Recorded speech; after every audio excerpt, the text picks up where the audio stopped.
Hi, I'm Bob. Welcome back to 5-Minute Econometrics, a program focusing on fundamental econometric concepts and estimation methods. Today, we will talk about the standardized OLS estimates. Standardized OLS estimates refer to the OLS estimates attained from a regression with standardized explanatory and outcome variables. A variable is standardized by subtracting its mean and then dividing by its standard deviation. When all variables in the model, including the explanatory variables and the outcome variable, have been standardized, the OLS estimates are referred to as standardized estimates. They are also called the beta coefficients. From the construction of the model, we can determine how the standardized OLS estimates are related to the usual or unstandardized OLS estimates.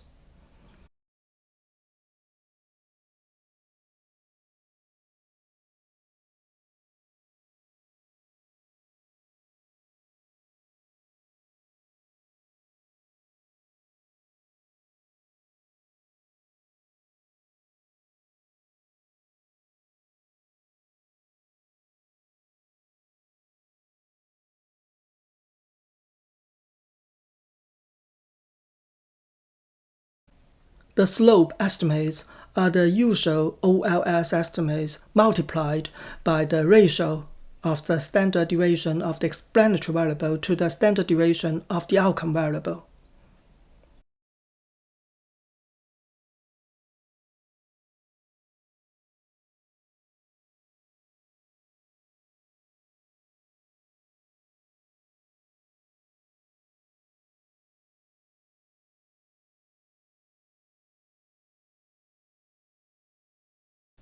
There is no intercept in the standardized model. The reason for obtaining the standardized OLS estimates instead of the usual OLS estimates is a better understanding and interpretation of the estimates in some cases. The standardized estimates are unit-free.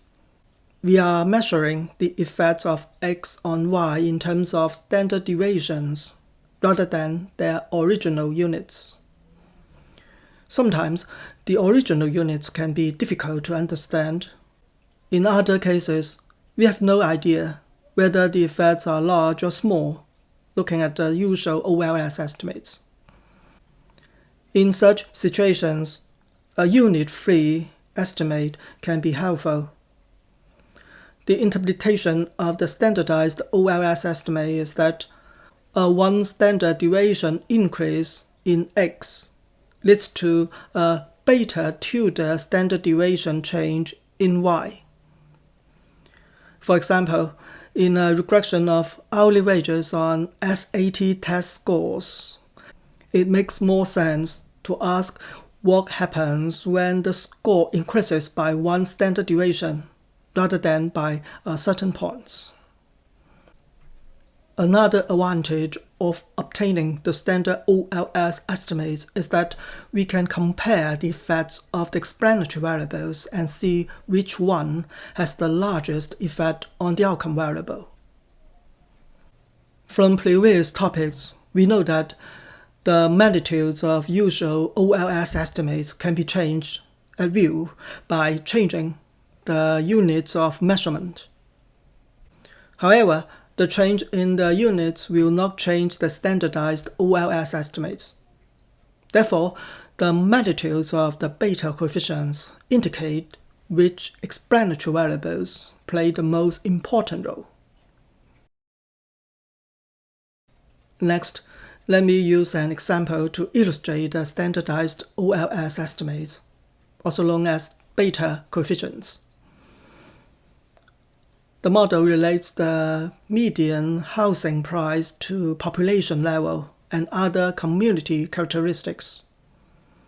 Population is measured by the variable of NOx, the amount of nitrogen oxide in the air.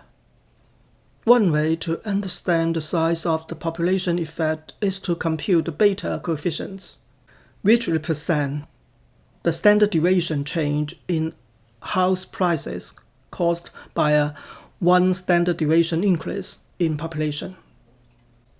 First, we examine the mean and standard deviation of each variable in the model. The summarize command in Stata gives the means and the standard deviations of the variables. The return list command tells us where the information is stored.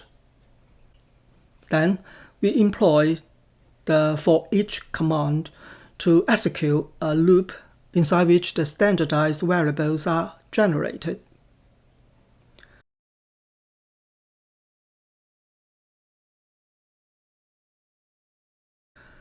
With the standardized variables in hand, we can obtain the standardized OLS estimates, also known as beta coefficients, using the regress command.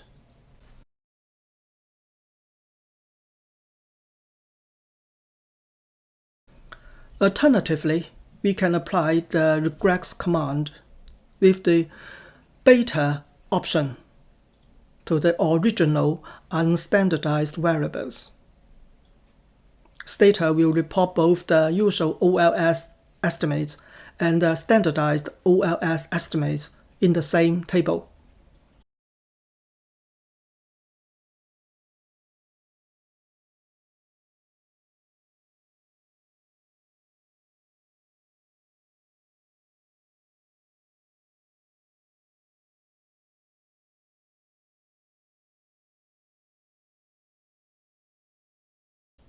Notice that whether we use standardized or unstandardized variables does not affect statistical significance.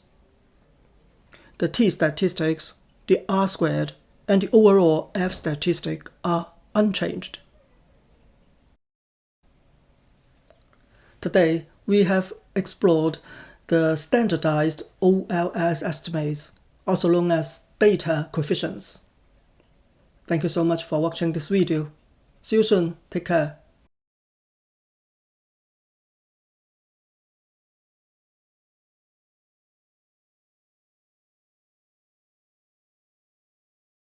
Thank you for watching this video and subscribing to my YouTube channel. See you next time.